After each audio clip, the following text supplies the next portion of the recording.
For today's menu, we're making beer battered fish and chips. Fish and chips is something that I loved as a kid. I love it as an adult.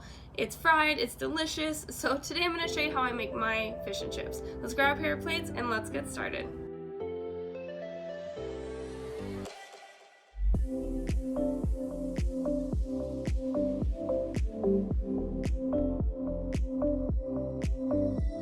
Right here in front, I have all my ingredients for my tartar sauce and for my beer batter.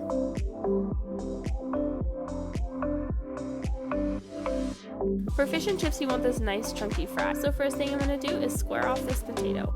This is going to take off the skin as well as get it in the proper shape. After that part, I'm just going to cut them into chunky strips. Then I'll drop them in the fryer for about 5 minutes at 225 degrees.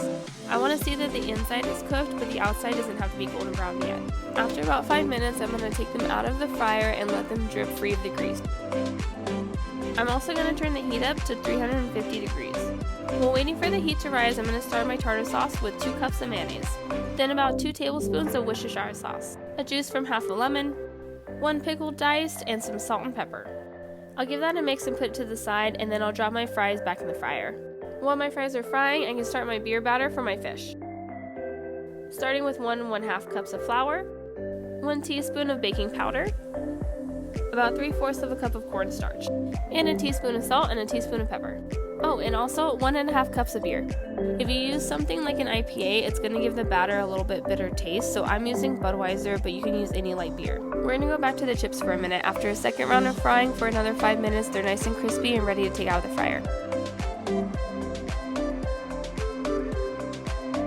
Alright, now back to the batter. The carbonation of the beer is going to add body and lightness to the batter. Baking powder increases the volume and lightens the texture in baking or frying. And cornstarch absorbs the moisture and thickens the mixture. Because there's so much wet in this batter, the cornstarch is going to help everything stick and it's going to give the fish a crispier texture. When making fish and chips, the goal is to get that fish as crispy and golden brown as possible, so this is all going to help us reach that goal.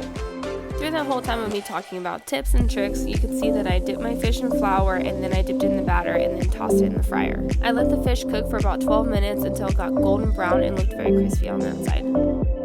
I plated it with our homemade tartar sauce, our crispy chips, and fresh lemon wedges. Now that looks perfect.